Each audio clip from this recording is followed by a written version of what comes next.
Hi everyone, hope you are doing good. Today we are going to see the final part of Indian architecture lecture. This lecture is presented to you by me, Priyadarshana Jain. So we have covered Indus Valley Civilization, Buddhist Maurya architecture, post-modern architecture, Gupta architecture, caves architecture, temple architecture, everything of the ancient age. Now we will see the medieval age architecture, जिसमें हम देखते हैं Indo-Islamic architecture को. Then we'll see modern age architecture और उसके बाद हम देखेंगे pottery classification in India. So let's start with medieval architecture. India में मिडवल एज को अगर मैं देखूं तो वहाँ से स्टार्ट होती है जब टर्क्स इंडिया में आना स्टार्ट हुए थे. The broad architectural ideas developed in Persia, Arabia and Central Asia. तो वो वहाँ से वो सारे आइडियाज़ लेके आए. They came into contact with traditions that are already developed in India. और वो ट्रेडिशन के दोनों ट्रेडिशन के पास आने से फिर इंडो इस्लामिक आर्किटेक्चर का जन्म हुआ. और नेचुरली वो लोग जब यहाँ पर आए थे तो कुछ लोग लूटने आते थे, कुछ लोग राज करने आते थे. तो वो अपने साथ कोई आर्टिसंस लेके नहीं आते थे, वो आर्किटेक्चर डेवलप करने नहीं आते थे, उनके पास आइडियाज़ थे. तो जो आर्किटेक्ट है वो इंडिया के थे, तो इसलिए आर्किटेक्ट जो होते थे वो इंडियन आर्किटेक्चर को उसके साथ मिक्स कर देते थे. तो इस तरीके से दोनों का कॉम्बिनेशन जो है वहाँ पर डेवलप होता है. फिर सल्तनत जो है दिल्ली सल्तनत, उनके जो रूलर थे वो लोग काफ़ी हद तक आर्किटेक्चर को बहुत अच्छे से पेट्रोनाइज करते थे और उन्होंने बहुत अच्छे से आर्किटेक्चर को परस्यू किया था.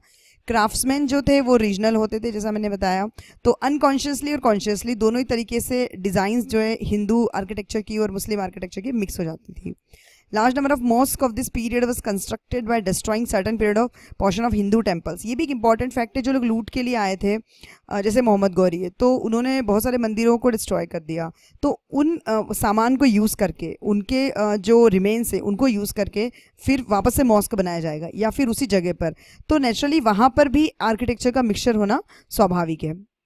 Spirit of toleration and harmony भी एग्जिस्ट करती थी. तो ये भी एक उसके लिए रीज़न है कि एसच रिलीजन को लेके कोई झगड़ा नहीं था. जो भी सारा चीज़ था वो पॉलिटिक्स से रिलेटेड था. तो जैसे कि फॉर एग्जांपल एक रूलर है और वो दूसरे रूलर के स्टेट के ऊपर जो है हमला करता है, उसकी स्टेट की किसी प्रॉपर्टी को डिस्ट्रॉय करता है. तो वो इसलिए नहीं कर रहे हैं कि वो किसी पर्टिकुलर रिलीजन को हर्ट करना चाहता है, वो इसलिए कर रहे हैं because it's a fight between the two states.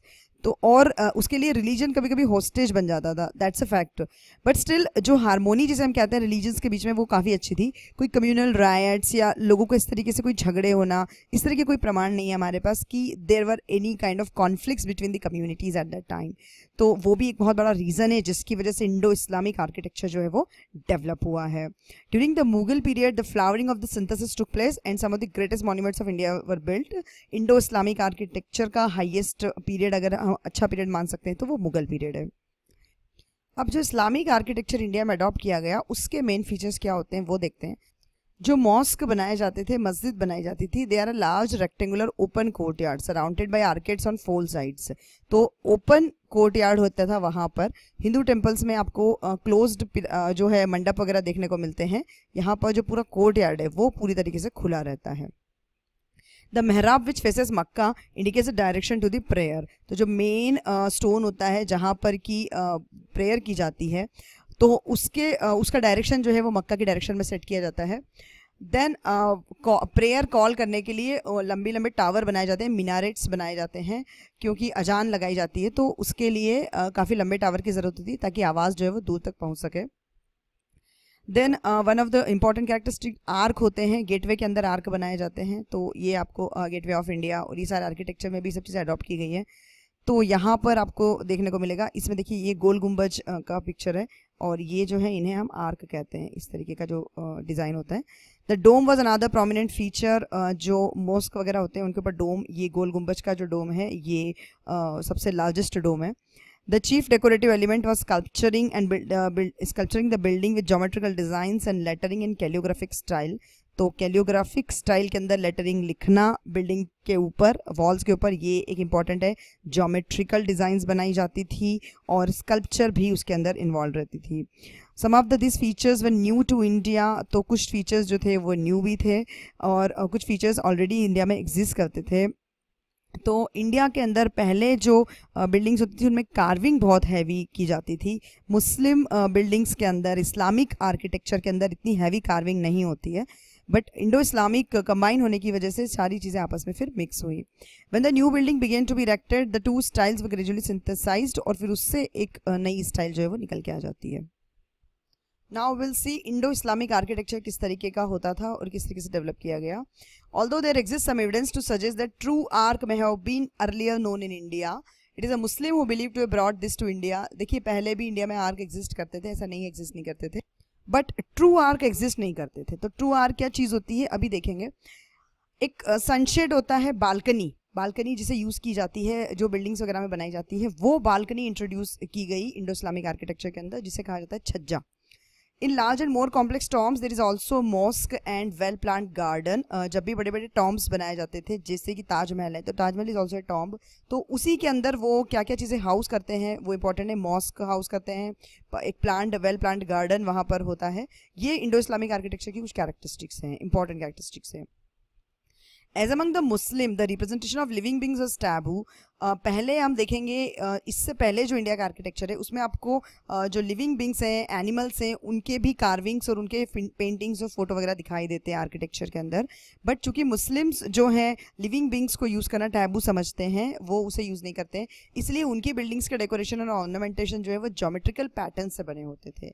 तो this was one of the reason. और फिर उसको और वो कैसे मतलब खूबसूरती दे सकते हैं, इसके लिए उन्होंने अपनी राइटिंग स्टाइल जो है उसके अंदर कैलियोग्राफी का यूज़ किया. तो रिलीजन का इसमें बहुत बड़ा रोल है आर्किटेक्चर के डेवलपमेंट में. देन मिडिवल आर्किटेक्चर जो है, इसमें अगर हम इसकी शुरुआत माने तो एक तो दिल्ली सल्तनत ने काफ़ी अच्छे से पेट्रोनाइज किया था, मैंने अभी बताया, और दूसरा है मुगल आर्किटेक्चर, और तीसरी एक चीज़ है जो है वो है रीजनल स्टाइल्स. तो मुगल आर्किटेक्चर, दिल्ली सल्तनत, और जो तीसरी चीज़ है वो रीजनल स्टाइल जो डेवलप हुई, डेक्कन में हुई, बंगाल में हुई, गुजरात में हुई, तो वो सारी स्टाइल्स जो हैं अलग अलग तरीके से फिर फ्लरिश की अपने अपने रीजन्स में. तो will see this all this things one by one. So let's start with Delhi सल्तनत. दिल्ली सल्तनत में जब आर्किटेक्चर की बात करेंगे तो we will start from Mamluk dynasty. हालांकि दिल्ली सल्तनत का सबसे ज़्यादा स्प्रेड जो है वो हम उसे तुगलक डायनास्टी के अंदर मानते हैं. तो ममलुक डायनास्टी जो है उसका फाउंडर था कुतुबुद्दीन ऐबक, और Qutubuddin Aibak also founded Turkic dominion in north west India, became the first sultan of Delhi. तो दिल्ली का पहला सुल्तान था कुतुबुद्दीन ऐबक. और उसके बाद 3 of the 4 successive dynasties I, Khilji dynasty, Tughlaq dynasty and Syed dynasty. तो आर्किटेक्चर तुगलक डायनास्टी में बहुत अच्छा डेवलप हुआ. The last dynasty of Delhi Sultanate was an Afghan Pashtun dynasty, Lodhi dynasty थी. और इब्राहिम लोधी के बाद जब लोधी डायनास्टी ख़त्म हो गई, उसके बाद बाबर ने फिर मुगल एम्पायर जो है वो इस्टेब्लिश किया. तो इस तरीके से दिल्ली सल्तनत का थोड़ा सा हमने हिस्ट्री देख ली. अभी आर्किटेक्चर देखते हैं. तो सबसे पहली हम बात करेंगे कुतुब कॉम्प्लेक्स की. कुतुब कॉम्प्लेक्स जो कुतुब मीनार है वो अपने आप में एक बहुत बड़ा कॉम्प्लेक्स है, वहाँ काफ़ी सारी बिल्डिंग है. तो उसके अंदर सबसे इंपॉर्टेंट बिल्डिंग है कुतुब मीनार, फिर कुतुल इस्लाम मॉस्क, एक मॉस्क है वहाँ पर, और टॉम्ब है इल्तुतमिश का, फिर एक टॉम्ब है इमाम ज़मीन का, देन आयरन पिलर है दिल्ली का, द फेमस आयरन पिलर, और है मेजर स्मिथ्स कुपोला. तो इस तरीके से पूरा एक कॉम्प्लेक्स बनाया हुआ है. इसमें देखिए जो मॉस्क है ये पूरा रूइंड है. ये वाला जो यहाँ पे हिस्सा दिखाई दे रहा है कॉम्प्लेक्स का, ये मॉस्क का पार्ट है. It's regarded as first mosque build in India and it was dedicated by the Aibak. And 27 Hindu temple shafts of Indian adorn inner and outer courtyard of this Jama Masjid were demolished to construct it. तो ये एक important factor है कि वहाँ पर कुछ Hindu temples थे, उनको डिमोलिश करके जो है कुतुबुद्दीन ऐबक ने ये कुतुब मॉस्क बनवाया था. The style was Iranian but the arches were still corbelled in the traditional Indian way.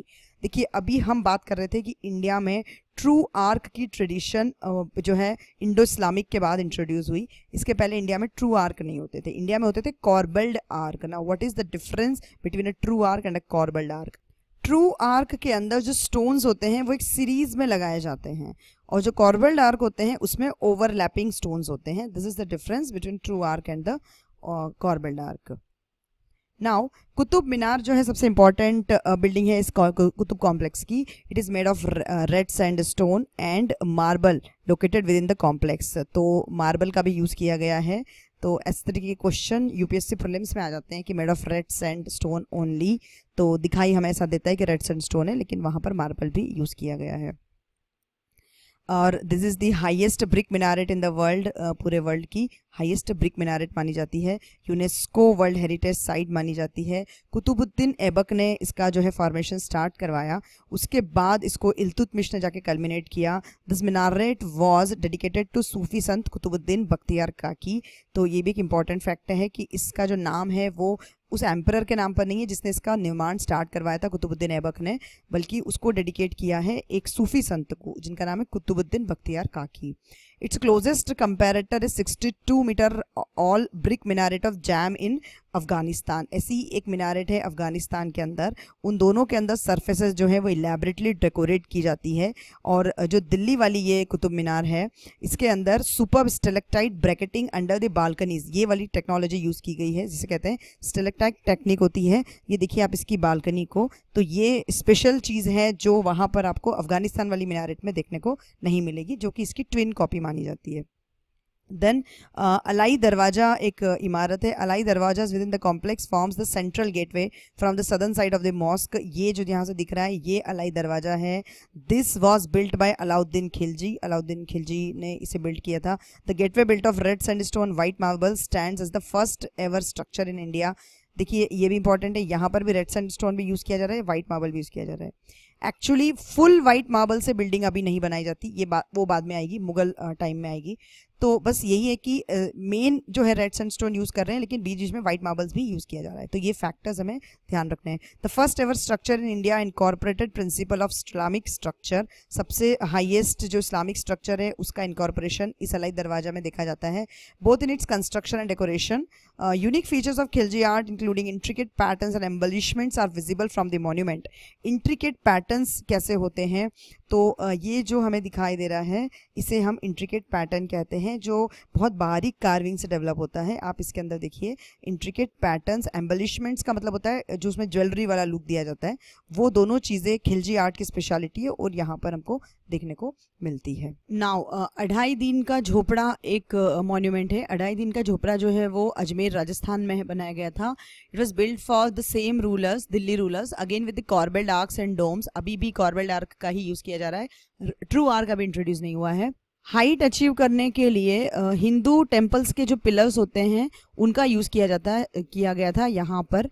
It had large detached screens with pointed corbelled arches added in the front of them. ये देखिए इनके आगे फिर pointed कॉर्बेल्ड arc लगा दिए गए, ये आपको दिखाई दे रहा है। ये अढ़ाई दिन का झोपड़ा है और ये कॉर्बेल्ड पॉइंटेड आर्क है। in these the central arc is taller in imitation of an Ivan. Actually इस तरीके का जो होता है मस्जिद के अंदर ना ऐसा स्ट्रक्चर होता है, ऐसा एक सेंट्रल जो आर्क होता है वो सबसे ऊपर होता है, इसे इवान कहा जाता है। तो वो स्ट्रक्चर यहाँ पर भी आपको देखने को मिलता है। 14th सेंचुरी के अंदर ट्रू डोम्स एंड आर्क्स आपको देखने को मिलते हैं विथ वसोयर्स। तो ये इस तरीके का जो डिज़ाइन होता है ना, ये यहाँ पे देखिए सीरीज के अंदर ब्रिक्स लगाई गई, ये ट्रू आर्क है और इस पूरे को वसोयर कहा जाता है। तो ये हमको यहाँ पे देखने को मिलता है। फिर टॉम्ब ऑफ बलबन है दिल्ली के अंदर, ये बलबन का टॉम्ब, और ये पूरी तरीके से रूइन हो चुका है। ये भी काफ़ी मार्वेलस बिल्डिंग है। This was made of red sandstone and white marbles, इसमें भी वाइट मार्बल यूज़ किए गए थे।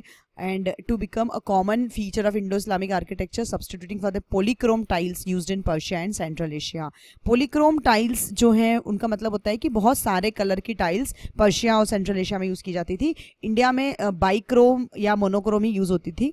तो इंडो इस्लामिक आर्किटेक्चर के अंदर दो कलर की टाइल्स वो लोग जनरली यूज़ करते थे। Pointed arcs come together slightly at their base, giving a mild horseshoe arc effect, and their internal edges are not cusped, built lined with the conventionalized spearhead projections, possibly representing lotus buds। तो mild horseshoe effect generate होता है और जो स्पेयरहेड projections होते हैं वो lotus बड की तरह दिखाई देते हैं। तो इस तरीके की ये जो हॉलमार्क होती है इंडो इस्लामिक आर्किटेक्चर में, और जाली वर्क का काफ़ी एम्फेसाइज वहाँ पे आपको देखने को मिलेगा। तो जो जाली वर्क है वो पहले भी इंडिया में टेम्पल आर्किटेक्चर में मिलता था, लेकिन यहाँ पे फिर वो ज़्यादा स्टार्ट हुआ। स्टोन के अंदर ओपन वर्क स्क्रीन्स होती हैं और इसे कहते हैं कि एयर को वेंटिलेट करने के लिए एक्चुअली जाली वर्क जो है वो किया जाता है। Then will see tomb of Shahrukh Alam, ये तुगलक डायनास्टी में बना था। तुगलक डायनास्टी में आर्किटेक्चर जो है वो और थोड़ा अपने आप में अलग इलेबरेटिव स्टाइल के अंदर डेवलप हुआ और बहुत सारे बड़े बड़े मॉन्यूमेंट्स बने तुगलक डायनास्टी में। तो ये है मुल्तान के अंदर, पाकिस्तान में है, टॉम्ब ऑफ शाहरुख आलम, ये दिखाई दे रहा है। ये बहुत ही खूबसूरत आर्किटेक्चर बिल्डिंग है। It was built for a Sufi saint rather than sultan. तो अभी तक हम जो देख रहे थे टॉम्ब्स जो थे, टॉम्ब ऑफ बलबन हमने देखा, टॉम्ब ऑफ इल्तुतमिश देखा, सुल्तान के लिए बनाए जाते थे। ये एक सूफी संत के लिए बनाया गया था, तो इसलिए थोड़ा सा अलग हटके कोई चीज़ होती है तो वो याद रखनी होती है प्रीलिम्स पॉइंट ऑफ व्यू से स्पेशली। फिर तुगलकाबाद एक सिटी है, जहांपनाह जिसे कहा जाता है सिटी को, जहांपनाह सिटी। ये बनाई थी गयासुद्दीन तुगलक में। This was the 4th medieval city of Delhi and it's also very beautiful city. Adilabad fort Mohammad bin Tughlaq ने बनाया, गयासुद्दीन के बेटे ने। ये आदिलाबाद फोर्ट है। Firozabad fort and palace constructed by Firoz Shah Tughlaq, successor of Mohammad bin Tughlaq, marks the architectural style of Tughlaq dynasty. Firoz Shah जो ये है, फिरोजाबाद फोर्ट जो उन्होंने बनाया, ये फोर्ट तुगलक डायनास्टी के सारे आर्किटेक्चर स्टाइल्स को जो है एक जगह लेके आता है और उसकी जो है ग्रैंडनेस शो करता है। They look solid surrounded as they are with bastions, thick and sloping walls. ये सारे कैरेक्टरिस्टिक बड़े इंपॉर्टेंट हैं, कौन सी डायनास्टी से कौन से कैरेक्टरिस्टिक जुड़े हुए हैं, तो थिक एंड स्लोपिंग वॉल्स होती हैं। Even in case of tomb of Ghiyasuddin Tughlaq, making them into fortified strongholds. Fortification अक्सर होता है इंडो इस्लामिक आर्किटेक्चर में, और स्पेशली तुगलक डायनास्टी के टाइम पे एनिमीज का बहुत ज़्यादा खतरा था इन्हें, इसलिए इन्होंने डिफेंस को देखते हुए काफ़ी सारा फोर्टिफिकेशन और इस तरीके से बनाया है बिल्डिंग्स को कि वो ज़्यादा सेफ रह सके। To a certain extent, Hindu turreted construction is still used. There are false arcs and the domes is a typical importation from Syria and Byzantine. अभी भी false arc और domes का यूज़ किया जाता है क्योंकि हिंदू कंस्ट्रक्शन का इम्पैक्ट जो है वो पूरी तरीके से इंडो इस्लामिक आर्किटेक्चर के ऊपर रहा है। देन मुगल आर्किटेक्चर देखते हैं। तो मुगल आर्किटेक्चर की सबसे बड़ी स्पेशल क्वालिटी उनके टॉम्ब्स हैं। Monumental structure over Graves of rulers and royalty was a popular feature of medieval India. तो रूरल्स और जो रॉयल लोग होते थे उनके टॉम्ब्स बनाए जाते थे। Beginning with the introduction of Quranic verses on the wall, दीवारों के ऊपर कुरानिक वर्सेस लिखी होती थी और वहाँ पर कुछ पैराडाइसिकल एलिमेंट्स आपको देखने को मिलते हैं, garden, water, stream, and they were not only intended to signify peace but showcase the majesty might of the person buried over there। तो सिर्फ पीस है, हैप्पीनेस है नेक्स्ट वर्ल्ड में, इसके लिए टॉम नहीं बनाए जाते, ज़्यादा से ज़्यादा खूबसूरत बड़े बड़े बनाए जाते हैं ताकि जो इंसान की डेथ हुई है और जिसे वहाँ पे बरी किया गया है उसकी मेजेस्टी उसमें दिखाई देती है। इसलिए रॉयल लोगों के और बड़े बड़े राजाओं महाराजाओं के टॉम बनाए जाते थे।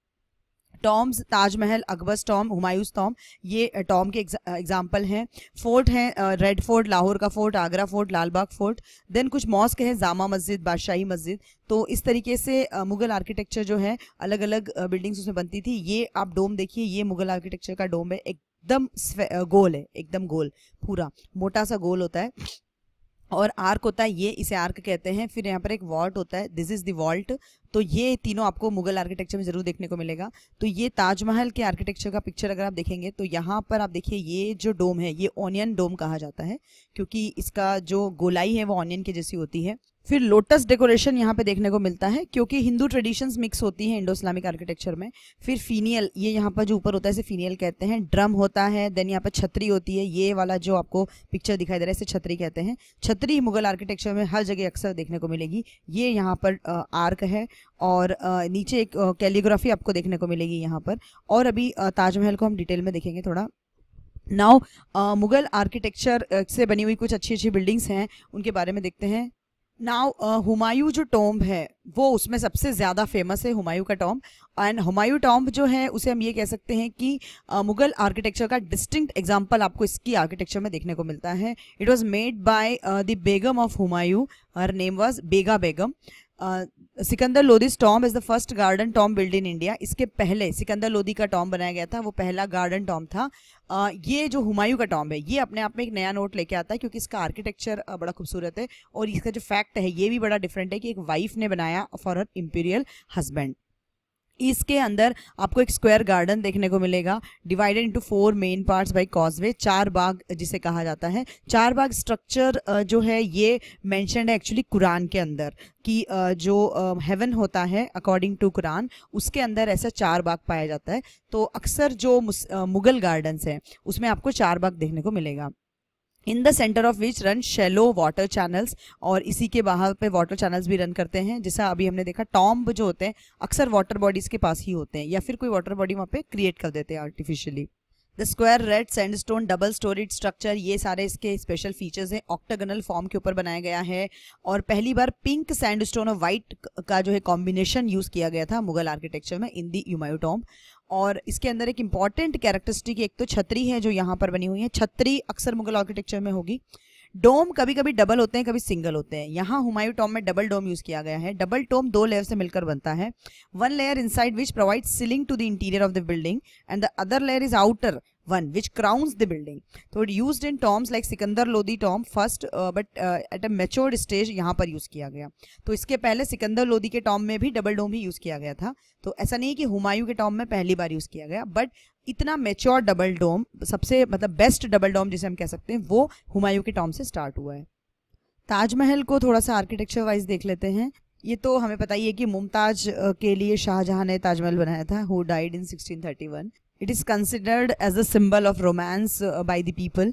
तो इसलिए ताजमहल बहुत इंपॉर्टेंट बिल्डिंग मानी जाती है, और इसकी खूबसूरती जो है वो पूरे वर्ल्ड में जानी जाती है। और एक चीज़ है, बहुत सारे फिलोसोफर्स ने ऐसा कहा है कि ताजमहल जो है इससे खूबसूरत बिल्डिंग पूरे वर्ल्ड में बन ही नहीं सकती। तो ये अपने आप में एक बहुत बड़ा अचीवमेंट है इंडो इस्लामिक आर्किटेक्चर का। ताजमहल जो बनाया गया, the themes of the garden tombs had already been explored by earlier Mughal emperors. Obviously garden tombs जिसे हम कह रहे हैं, मतलब यहाँ पर जो बाहर गार्डन्स होते हैं टॉम्स के बाहर, ये पहले भी मुगल एम्परर्स कर रहे थे, बट यहाँ पर इसका कल्मिनेशन देखने को मिलता है। बहुत ही खूबसूरत सा गार्डन ताजमहल के बाहर है। The 171 metre white tomb rises above a reflecting pool. It is a dream in marble, just a time architect of Islamic culture. उस टाइम की कल्चर के लिए, उस टाइम पीरियड के हिसाब से इतना बड़ा 171 मीटर वाइट टॉम्ब, और उसकी ये राइजिंग होना और पूरा कंप्लीट वाइट मार्बल से बना होना, इसलिए अपने आप में ये यूनिक माना जाता है ताजमहल। तो वाइट मार्बल भी जो है स्पेशल फीचर है ताजमहल का, वो इसकी कैरेक्टरिस्टिक्स को और ज़्यादा जो है वो मैग्निफिकेंट बना देता है। नाउ ताजमहल के कुछ फीचर्स देखते हैं।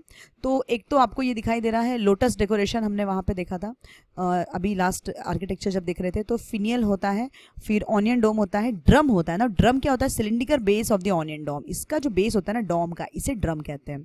फिर यहाँ पर देखिए guldasta. What is guldasta? The tall decorative spire, this is around the chhatri, this is called guldasta. This is important, ये सारे टर्मिनोलॉजीज हमें पता होने चाहिए। This are many times asked in prelims. और spandrel, the space between an arch and a rectangular enclosure. तो arch और enclosure के बीच की स्पेस को कहा जाता है स्पैंड्रल। देन कैलियोग्राफी, यहाँ पर दीवारों पर इस तरफ यूज की गई है। Dado, decorative frames with pietra dura. Pietra dura यहाँ पर बहुत ही खूबसूरती से यूज किया जाता है। पिट्राडोरा क्या होता है? मार्बल के अंदर कुछ खूबसूरत डिजाइन बनी होती है, अभी देखेंगे आगे पिट्राडोरा की पिक्चर। फिर आर्क होता है विच इज ऑल्सो कॉल्ड पिश्तक। जो ये आर्क बना हुआ है ताजमहल के अंदर, इसे पिश्तक भी कहा जाता है। फिर ये जो है इसका बेस है, जिसे हम हिंदू टेम्पल आर्किटेक्चर में देख रहे थे, राइजन बेस, वैसा ही यहाँ पर भी एक बेस बनाया जाता है। मिनारेट्स होते हैं आजू बाजू, 40 metre tall cylindrical columns with divided angles. तो ये मिनारेट्स होती हैं जो ताजमहल के आसपास आपको देखने को मिलेंगी। देन छतरी होती है। छतरी तो ऑब्वियसली सब जगह होती है। छतरी को कॉलम्ड कियोस्क कहते हैं। बाई चांस कभी प्रीलिम्स में आए तो you should know the terminology. Columned kiosk कहलाती है छतरी। देन मुगल आर्किटेक्चर की एक नेक्स्ट इंपॉर्टेंट बिल्डिंग आती है हमारी रेड फोर्ट। रेड फोर्ट जो है वो बनाया गया जब शाहजहां ने अपनी कैपिटल शिफ्ट करी आगरा से दिल्ली तब, और एम्परर शाहजहां ने इसका कंस्ट्रक्शन जो है वो स्टार्ट करवाया था। और इसके जो आर्किटेक्ट है वो कहलाते हैं Ustad Ahmad Lahori. He is a very famous architect and it is believed that he also was the architect of the Taj Mahal. Red Fort is an regular octagon. कैसे बना हुआ है तो उसका थोड़ा सा फीचर, ऑक्टेगॉन के ऊपर, well plan with its walls, gates, other structures constructed in the red stone है। Marble use for the palaces, तो मार्बल का भी यूज है। ये दोनों चीज़ों का जनरली सब जगह कॉम्बिनेशन में यूज़ है। कुछ कुछ बिल्डिंग सिर्फ रेड सैंडस्टोन की है, कुछ कुछ बिल्डिंग सिर्फ मार्बल की है, तो वो फैक्टर्स हमें पता होना चाहिए। मैक्सिमम बिल्डिंग में दोनों यूज़ किए गए हैं। इसके अंदर दीवाने आम दीवाने खास वो दोनों हाउस किए जाते हैं। Flat ceiling supported engraved arcs, ये सब तो जो मेन इंडो इस्लामिक आर्किटेक्चर की कैरेक्टरिस्टिक है वो यहाँ पर भी है। कुछ चीज़ें, पिलर्स कंटेन पिट्रा डोरा ornamentation, this is important. Red fort आपको पिक्चर्स में देखकर ऐसा लगेगा नहीं कि वहाँ पिट्रा डोरा होगा, बट इसके पिलर्स में भी पिट्रा डोरा है। दिस इज पिट्रा डोरा। पिट्रा डोरा कुछ नहीं होता है, जो मार्बल होता है उसके अंदर इनले वर्क किया जाता है मार्बल के अंदर, और ये जो वर्क होता है इसके अंदर फिर कलरिंग की जाती है, तो it creates very beautiful patterns. इन्हें पिट्रा डोरा कहते हैं। अक्सर मुगल बिल्डिंग्स में पिट्रा डोरा देखने को मिलता है। Then Red Fort is known for its gardens obviously and a water channel called the Stream of Paradise. इसके अंदर भी एक water channel है that connects many pavilions there. The fort was also embellished with floral decoration and precious ornaments. और ऐसा भी कहा जाता है कि कोहिनूर डायमंड कभी यहाँ पर डेकोरेट किया जाता था इसी ऑर्नामेंट्स के अंदर, जो कि रेड फोर्ट के ऊपर है। तो ये रेड फोर्ट से जुड़ी हुई सारी कैरेक्टरिस्टिक फीचर है। Then the next is Agra fort.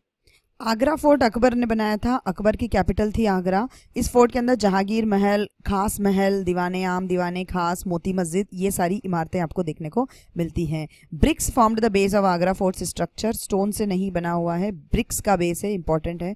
The entire fort was build using the red sandstone, बाकी जो पूरा फोर्ट का स्ट्रक्चर है उसमें रेड सैंडस्टोन यूज किए गए हैं।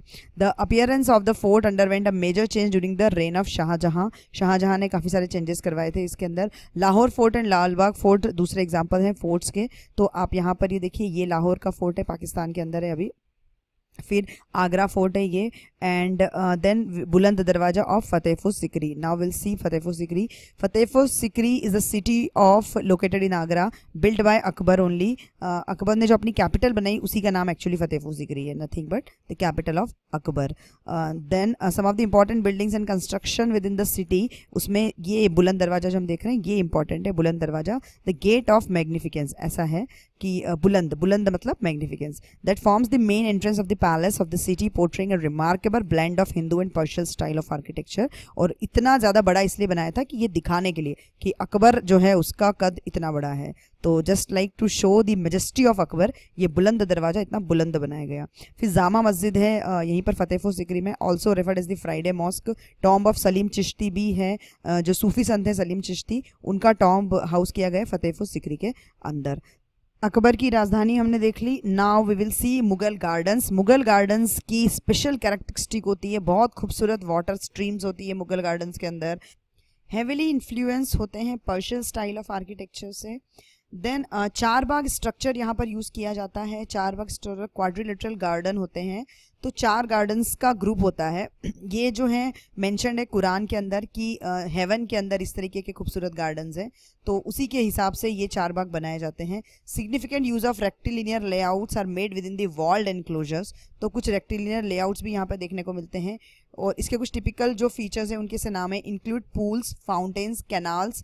The founder of the Mughal empire Babur जो हैं उन्होंने डिस्क्राइब किया कि उनका फेवरेट टाइप ऑफ गार्डन है चार बाग। और फिर बाबर के इंट्रोडक्शन के बाद इंडिया में बहुत सारे चार बाग गार्डन जो हैं वो मुगल बिल्डिंग्स के आसपास और इंडिविजुअली भी बनाए गए। तो ये शालीमार गार्डन है लाहौर का, ये one of the largest Mughal garden माना जाता है, and it is very beautiful Mughal garden. The Mughals were obsessed with the symbol and incorporated into their gardens in many ways. और उन्होंने कुछ जो सिंबल्स होते हैं कुरान से रिलेटेड, उनको यहाँ पे इनकॉर्पोरेट करने की कोशिश करी है इन गार्डन्स के अंदर भी। तो आप देखिए ये यहाँ पर जो नीचे आपको दिखाई दे रहा है, इस तरीके से कुछ सिंबलिक चीज़ें वहाँ पर बनाई जाती है। The numbers 8 and 9 were considered auspicious, तो अगर टेरेसेस बनाते हैं और वहाँ पर कुछ पुल्स बनाते हैं तो उनकी संख्या 8 और 9 रखते हैं क्योंकि वो ऑस्पिशियस माना जाता है। तो इस तरीके से मुगल गार्डन्स हो जाता है। Now we will see provincial Mughal architecture जो रीजनल एरियाज़ में डेवलप हुआ, तो उसके अंदर एक दो काफ़ी इंपॉर्टेंट है। सबसे फर्स्ट उसमें इंपॉर्टेंट चीज़ है Mandav. Mandav was establish bye Raja Bhoj and it got prominence in the Mughal rule. Mughal architecture की बहुत खूबसूरत बिल्डिंग्स जो है मांडव के अंदर देखने को मिलती है। उसमें नंबर 1 है जहाज महल। तो जहाज महल जो है वो शिप के आकार का है, मोनजोर कपूर टैंक के ऊपर बना हुआ है। ये इस तरीके से शिप के आकार का पैलेस बनाया था। फिर है हिंडोला महल। हिंडोला महल is a T shaped building in plan with a main hall and a transverse projection, और इसमें वॉल्स जो होती है वो स्विंगिंग शेप में होती हैं, इस तरीके से लगता है झूल रही हैं दीवारें, तो इसीलिए इसे हिंडोला महल कहा जाता है। हिंडोला का मतलब झूला होता है। Tomb of Hoshang Shah. तो होशंगशाह का टॉम्ब है, इंडियाज फर्स्ट मार्बल स्ट्रक्चर है होशंगशाह का tomb. It is one of the most refined example of Afghan architecture. ये इंपॉर्टेंट है कि हमें लगता है फर्स्ट मार्बल स्ट्रक्चर वहाँ पे ताजमहल होगा, ताजमहल नहीं है, ताजमहल से पहले ही बना था होशंगशाह का टॉम्ब। देन रूपमतीज पेविलियन है, द बिल्डिंग हैज अंडरगोन 2 और 3 स्टेजेस ऑफ कंस्ट्रक्शन। इसमें काफ़ी सारे चेंजेस हुए हैं कंस्ट्रक्शन में। तो जो रानी रूपमती थी और बाज बहादुर, उनकी लव स्टोरी से रिलेटेड काफ़ी सारी मॉन्यूमेंट्स यहाँ पर देखने को मिलते हैं, इसलिए मांडव को रोमांटिक सिटी कहा जाता है। तो नर्मदा नदी के किनारे पर बसी हुई है ये रूपमती पेविलियन। तो इस तरीके से देन बीजापुर आर्किटेक्चर एक और है, बड़ा फेमस लोकल आर्किटेक्चर है। It's a city in the state of Karnataka, flourished under Muslim leaders. तो वहाँ पर जो है हम कह सकते हैं the city first experience Islamic architecture under the reign of Alauddin Khilji. Bijapur was decked and dotted with wonderful Indo Islamic architecture during the reign of Adil shahi dynasty. तो कौन कौन सी डायनास्टी के अंडर आर्किटेक्चर वहाँ पे हुआ है? एक अलाउद्दीन खिलजी में, एक आदिल शाही डायनास्टी के अंदर। फिर मिनारेट्स, डोम्स, ये सारी चीज़ें ही बनाई गई। जो बिल्डिंग्स हैं उनके नाम थोड़े से इंपॉर्टेंट है, गोल गुम्बज, इब्राहिम रौजा, मलिक मैदान, ऊपरी बुरुज, चंद बावड़ी, आनंद महल एंड ऑल ऑफ दिस। उसमें गोल गुम्बज सबसे ज़्यादा इंपॉर्टेंट बिल्डिंग है। तो गोल गुम्बज क्या है देख लेते हैं। It was build by Adil Shah, Mohammad Adil Shah. Gumbaz is a square building, ये स्क्वायर के फॉर्म में है। उसके ऊपर एक ड्रम है, ड्रम के ऊपर एक डोम है। It is giving the building of its nomenclature. तो ये जो डोम है ये काफ़ी बड़ा है, इसीलिए इसे गोल गुम्बज कहते हैं। इसका शेप जो है कम्प्लीटली सेमी, हम कह सकते हैं सेमी स्फीयर है, हेमिस्फीयर जिसे कहा जाता है। It is built of dark grey basalt, किस चीज़ से बनी हुई है? ग्रे बेसॉल्ट से। एंड डेकोरेटेड प्लास्टर वर्क किया गया बिल्डिंग के ऊपर। द डोम ऑफ गोल गुम्बज is the largest in the world, पूरी दुनिया का सबसे बड़ा डोम इसे कहा जाता है, इसलिए ये काफ़ी ज़्यादा जो है वो फेमस बिल्डिंग है। मॉडर्न आर्किटेक्चर देखते हैं। तो मॉडर्न आर्किटेक्चर हम कब से मानते हैं? जब से इंडिया में फॉरेनर्स आना स्टार्ट हुए, फ्रेंच, पोर्चुगीज, ब्रिटिश। और उसके पहले ट्रेडिशनली इंडिया के अंदर जो आर्किटेक्चर था उसका पॉइंट ऑफ व्यू सोशल होता था। तो सोशल पॉइंट ऑफ व्यू से बिल्डिंग्स बनाई जाती थी, रिलीजियस पॉइंट ऑफ व्यू से बिल्डिंग्स बनाई जाती थी, टेम्पल आर्किटेक्चर डेवलप हुआ था। और आर्किटेक्चर को जो भी इंपॉर्टेंस दिया जाता था वो ग्लोरिफिकेशन के लिए दिया जाता था। तो रॉयल लोग, रूलर्स लोग आर्किटेक्चर को इतना मैग्निफिकेंट इसलिए बनाते थे ताकि वो अपनी मेजेस्टी को दिखा पाएं। लेकिन इसके बाद जब ब्रिटिश इंडिया में आए तो उन्होंने काफ़ी सारे एंगल चेंज कर दिया आर्किटेक्चर के। बिल्डिंग कंस्ट्रक्शन प्लानिंग उन्होंने इंट्रोड्यूस करी, self serving military cantonment, civil lines, इनका निर्माण होने लगा। लेकिन अभी भी कॉमन मैन की जो बेसिक प्रॉब्लम्स है उसके ऊपर तो ब्रिटिश ने भी ऑब्वियसली ध्यान नहीं दिया। तो everyday needs of a common man, उनको मीट करने का काम न तो पहले ट्रेडिशनल पीरियड में होता था और न ही ब्रिटिश पीरियड में होता था। मोस्ट सिग्निफिकेंट आर्किटेक्चर फिनोमेना इस समय की हम कह सकते हैं the building of imperial Delhi by sir Edward Lutyens. तो दिल्ली और दिल्ली के अंदर लोटस टेम्पल और ये सारी बिल्डिंग्स का बनना अपने आप में जो है इस समय की एक अद्भुत फिनोमेना मानी जाती है। कॉलोनियल पीरियड के स्टार्ट में क्लासिकल प्रोटोटाइप के थ्रू अथॉरिटी क्रिएट करने की कोशिश की जाती थी, लेकिन बाद में इंडो सैरेनिक आर्किटेक्चर जो है वो डेवलप हुआ। इंडो सैरेनिक आर्किटेक्चर जो है उसमें हिंदू आर्किटेक्चर जो है हमारा वो, फिर इस्लामिक आर्किटेक्चर जो आया वो, देन वेस्टर्न एलिमेंट्स, इन सब का कॉम्बिनेशन बना करके एक नया आर्किटेक्चर निकल के आया। तो colonial architecture exhibited itself through institutional, civic and utilitarian building. तो यूटिलिटेरियन बिल्डिंग्स जो होती हैं, ऑफिशियल बिल्डिंग्स जो होती हैं, ऑब्वियसली उनके ही निर्माण पे वो पूरी तरीके से कॉन्सेंट्रेट करते थे। Post office, railway station, rest houses, government buildings, such buildings begin to be build in large numbers over the whole empire. बहुत ज़्यादा संख्या में बनने लगी, ऑब्वियसली इतने बड़े एम्पायर को संभालने के लिए इंफ्रास्ट्रक्चर चाहिए। The colonial architecture in India followed developments not only from the metropolis but also inspiration from existing architecture in India। और उसी इंस्पिरेशन की वजह से ये इंडो सैरेनिक आर्किटेक्चर जो है ये बना है। देन इसमें एक इम्पॉर्टेंट है CST जो है छत्रपति शिवाजी टर्मिनल मुंबई के अंदर। ये जो स्टेशन है this is a historic station that once remained headquarters of the great Indian peninsular railway, British के टाइम का। Then was rebuilt to commemorate the golden jubilee of queen Victoria. Today stands as the UNESCO world heritage site. अब India का busiest railway station कहते हैं। तो this is Victoria terminal, पहले इसका नाम था, अभी इसका नाम छत्रपति शिवाजी टर्मिनल हो गया है। Then from the 19th century it became a norm for Anglo-Indian church builders to follow the models set by revivers of the many combination of Gothic art in England। Gothic art की बहुत सारी चीज़ें India में भी adopt की गई, जैसे आप देखिए ये जो छत्रपति शिवाजी टर्मिनल है इस तरीके से चर्चेस के ऊपर भी होता है। यहाँ पे शार्प कोनिकल ऊपर जो स्ट्रक्चर दिखाई दे रहा है इसे गोथिक आर्ट की वो कहते हैं, हॉलमार्क कहते हैं। तो जो गोथिक आर्ट होती है उसके से भी ज़्यादा हैवियर स्टाइल जिसे हम कह सकते हैं वो यहाँ पर यूज़ की गई इंडिया के अंदर, इंडो सेरेनिक आर्किटेक्चर में। And British has left very nice legacy of infrastructure and architecture behind them. Chepauk palace है चेन्नई के अंदर, ये फोटो में दिखाई दे रहा है। ये इंडिया का फर्स्ट इंडो सेरेनिक बिल्डिंग है और चेन्नई में ऐसी और भी बिल्डिंग्स हैं, Madras High Court, Chennai Central Station, Victoria Public Hall. उसके अलावा ताजमहल पैलेस होटल है मुंबई का, मैसूर पैलेस है, देन विक्टोरिया मेमोरियल ये कलकत्ता का, then Khalsa College in Amritsar, Mumbai GPO. All this buildings display the grandness of the Indo Saracenic architecture.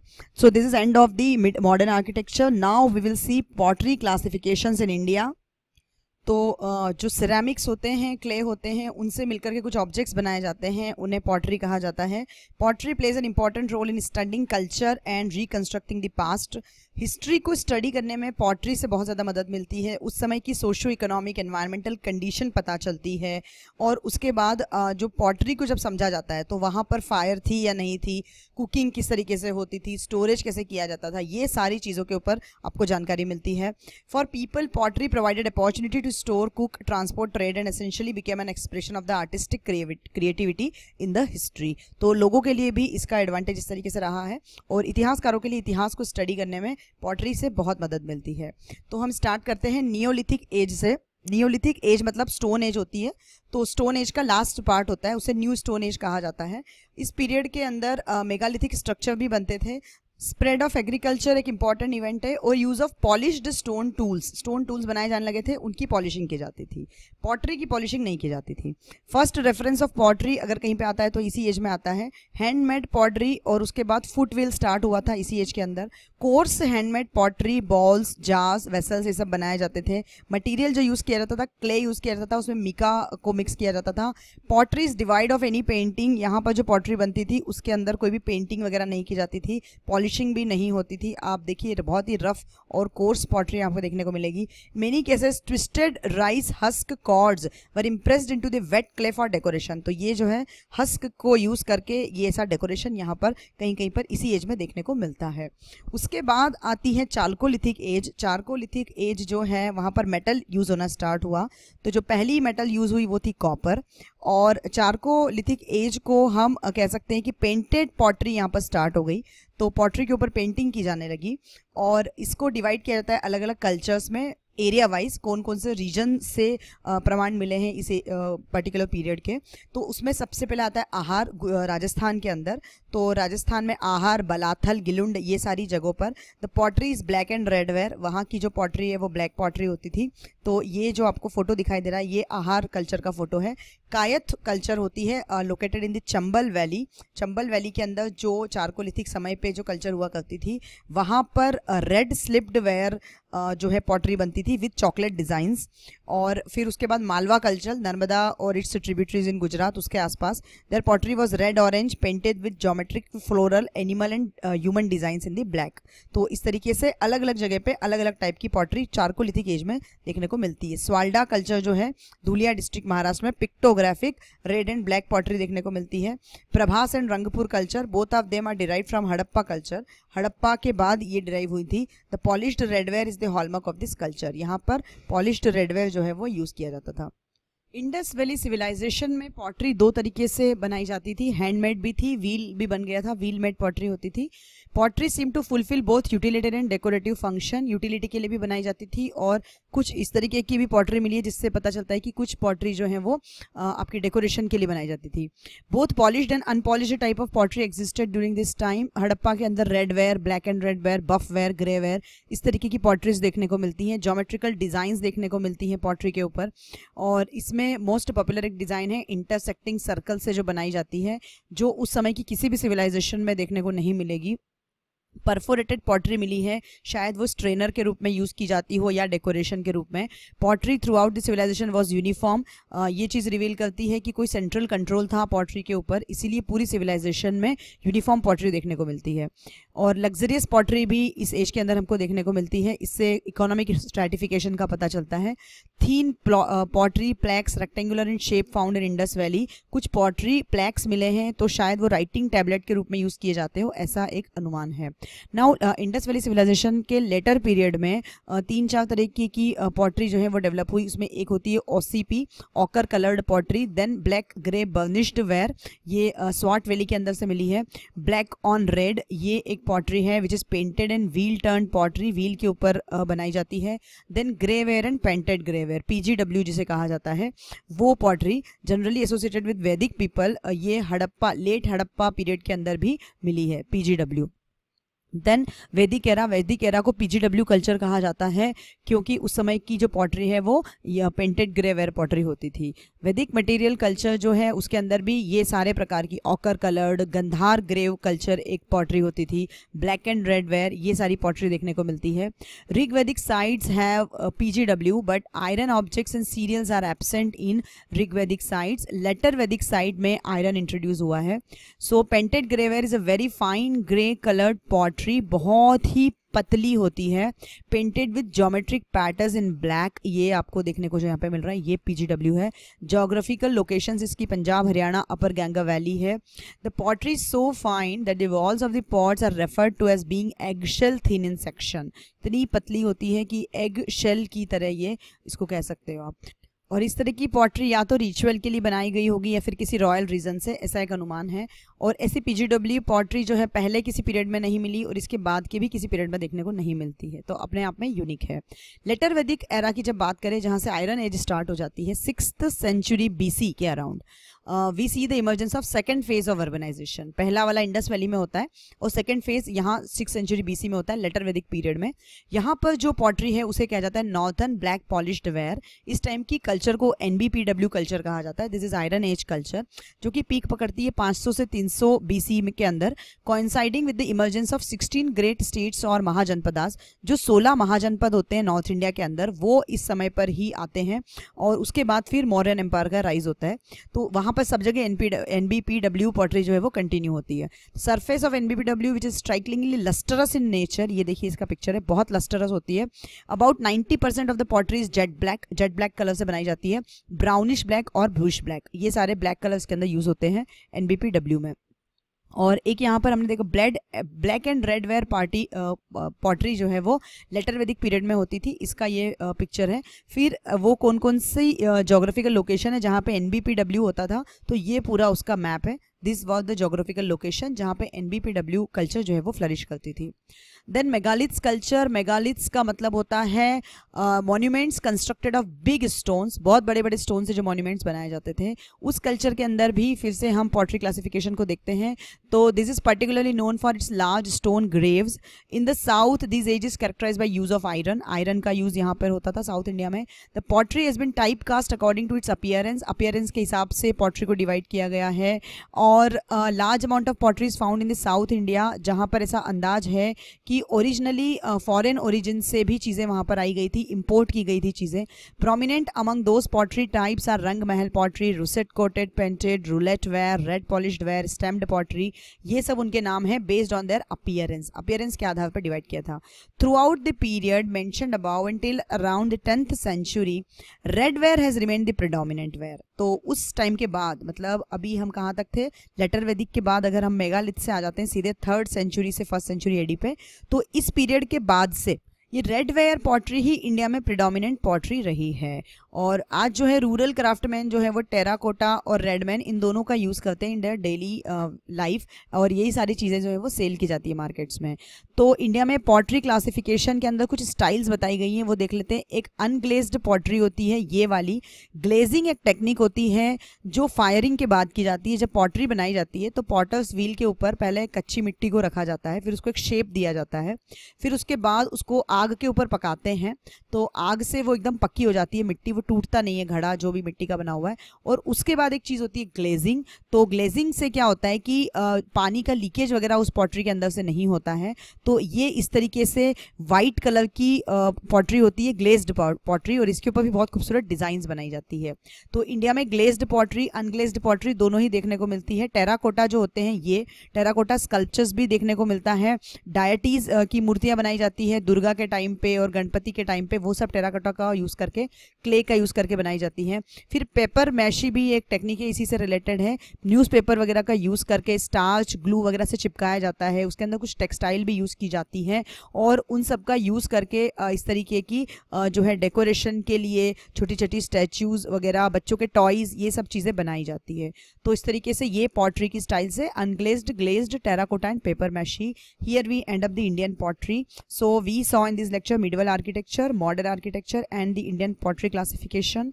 Thank you for watching this lecture. Please keep on commenting and keep on viewing, and all these things are very important as far as prelims and mains both are concerned. Especially pottery देखने में लगता है important नहीं होगा, इस पे कोई ज़्यादा क्वेश्चन नहीं आते होंगे, बट मेंस 2011 में pottery classification के ऊपर एक पूरा क्वेश्चन लिखने के लिए आया था। तो ऐसे समय में आपके पास पॉइंट्स होने चाहिए। So please keep on collecting the points and have your fodder points ready with you so that you can write in the provided word limit accordingly. So please keep on commenting and watching the lecture series. Thank you very much once again.